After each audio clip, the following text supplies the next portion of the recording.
ಅವರೆಲ್ಲ ಜೀವನದಾರಿಗಾಗಿ ಸಾಲ ಸೋಲ ಮಾಡಿ ಕಾರು ಖರೀದಿ ಮಾಡಿ ಜೀವನ ಸಾಗಿಸೋ ಜನ. ಅವರ ಜೀವನದ ಬಂಡಿಗೆ ಒಂದು ಕಾಲದಲ್ಲಿ ಸಾಥ್ ನೀಡಿದ್ದು ಕೆಲ ಅಗ್ರಿಗೇಟರ್ ಆ್ಯಪ್ಗಳು ಪ್ರಸಿದ್ಧಿ ಪಡಿತಾ ಇದ್ದಂತೆ ವರಸೆ ಬದಲಾಯಿಸಿಕೊಂಡಿದೆ. ಇದು ಕ್ಯಾಬ್ ಚಾಲಕರಿಗೆ ನುಂಗಲಾರದ ತುಪ್ಪವಾಗಿದೆ.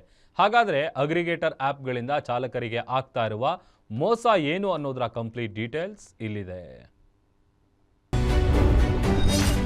ಅಗ್ರಿಗೇಟರ್ ಆಪ್ಗಳ ವಿರುದ್ಧ ಸಿಡಿದೆದ್ದ ಕ್ಯಾಬ್ ಚಾಲಕರು. ಅಗ್ರಿಗೇಟರ್ ಆಪ್ಗಳ ಕಳ್ಳಾಟಕ್ಕೆ ಚಾಲಕರು ಸುಸ್ತು. ದುಡಿಯೋದು ಯಾರೋ, ತಿನ್ನೋದು ಇನ್ಯಾರೋ.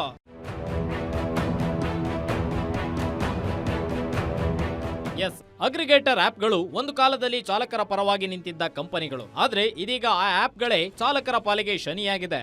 ದುಡಿದು ತಿನ್ನೋ ಚಾಲಕರ ತಟ್ಟೆಗೆ ಕೈ ಹಾಕೋ ಕೆಲಸ ಮಾಡ್ತಿದೆ.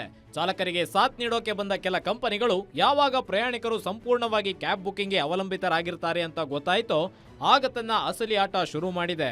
ಸೈಲೆಂಟ್ ಆಗಿ ಸಾರಿಗೆ ಇಲಾಖೆ ನಿಯಮ ಗಾಳಿಗೆ ತೂರಿ ಚಾಲಕರ ಜೊತೆ ಕಳ್ಳಾಟ ಆಡ್ತಾ ಇದೆ.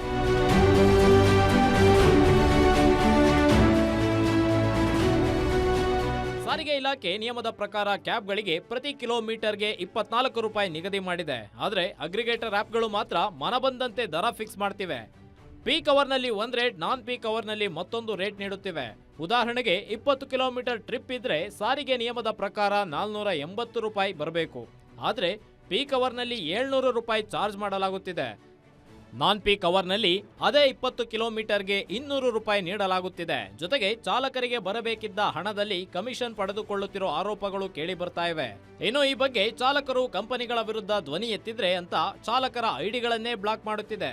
ಜೊತೆಗೆ ಆರೋಗ್ಯದ ಸಮಸ್ಯೆ ಅಂತ ಡ್ಯೂಟಿಗೆ ಹೋಗಿಲ್ಲ ಅಂದ್ರೆ ಚಾಲಕರ ಐಡಿಯಲ್ಲಿರುವ ಹಣವನ್ನ ಮೈನಸ್ ಮಾಡ್ತಿವೆ. ಸದ್ಯ ಚಾಲಕರ ಪರಿಸ್ಥಿತಿ ಯಾರೋ ದುಡಿದು ಇನ್ಯಾರದ್ದೋ ಹೊಟ್ಟೆ ತುಂಬಿಸುವಂತಾಗಿದೆ. 3 ಕಿಲೋಮೀಟರ್ ಪಿಕಪ್ ಇದೆ, 49.8 ಡ್ರಾಪ್ ಇದೆ ದೇವನಹಳ್ಳಿಯಿಂದ ಬೆಲ್ಲಂಡೂರಿಗೆ.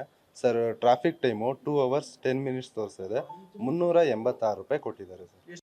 ಇಷ್ಟು ದಿನ ದೂರು ಕೊಟ್ಟಿದ್ದಾಯಿತು, ಮನವಿ ಕೊಟ್ಟಿದ್ದಾಯಿತು, ಯಾರು ಸಂಘಟನೆಯವರು ಎಲ್ಲ ಬಂದ್ಬಿಟ್ಟು ಎಲ್ಲ ಮಾಡಿದ್ದಾಯಿತು. ನಾವು ಆ್ಯಸ್ ಎ ಡ್ರೈವರ್ ಇಂಡಿಪೆಂಡೆಂಟ್ ಆಗಿ, ನಾನು ಒಬ್ಬ ಇಂಡಿಪೆಂಡೆಂಟು, ಇವರು ಇಂಡಿಪೆಂಡೆಂಟ್ ಆಗಿ ಅವ್ರಿಗೆ ತಾಕೀತು ಮಾಡೋಕ್ಕೆ ಬಂದಿದ್ದೀವಿ. ನಿಮ್ಮ ಕೆಲಸ ಏನಿದೆ ಅದನ್ನು ಕೆಲಸ ಮಾಡಿ. ನೀವೇ ಆದೇಶ ಹೊರಡಿಸಿರೋ ರೇಟನ್ನು ಪ್ರತಿಯೊಂದು ಸಂಸ್ಥೆಗಳಲ್ಲೂ ಕೂಡ ರೆಗ್ಯುಲೇಟ್ರಿ ಮಾಡಿ. ಮ್ಯಾಟ್ರ್ ಏನು ಅಂದರೆ, ಸರ್ಕಾರ ಆದೇಶ ಮಾಡಿರುವಂಥ 2024ರಲ್ಲಿ ಒಂದು ಜನ್ರೇಟ್ ಮಾಡಿತ್ತು. ಏನು ಅಂದರೆ ವೆಹಿಕಲ್ನ ರೇಟ್ನ ಆಧಾರದಲ್ಲಿ, ಅಂದರೆ 10 ಲಕ್ಷಕ್ಕಿಂತ ಒಳಗಡೆ ಅದೆಲ್ಲ ಆ ಥರದಲ್ಲಿ ಕೊಟ್ಟಿರೋದನ್ನ ಇವ್ರು ಯಾರೂ ಇಂಪ್ಲಿಮೆಂಟ್ ಮಾಡಿಲ್ಲ. ಒಟ್ನಲ್ಲಿ ಅಗ್ರಿಗೇಟರ್ ಆಪ್ಗಳು ಚಾಲಕರಿಗೆ ಮಾತ್ರ ಅಲ್ಲ, ಪ್ರಯಾಣಿಕರಿಗೂ ಎರ್ರಾಬಿರ್ರಿ ರೇಟ್ ಫಿಕ್ಸ್ ಮಾಡ್ತಿದ್ರೆ ಇತ್ತ ಚಾಲಕರು ಮಾತ್ರ ತಾವು ದುಡಿದ ಹಣ ಕೈ ಸೇರದೆ ಕಂಗಾಲಾಗಿದ್ದಾರೆ. Sharan Moodbidri, metro bureau, guarantee news.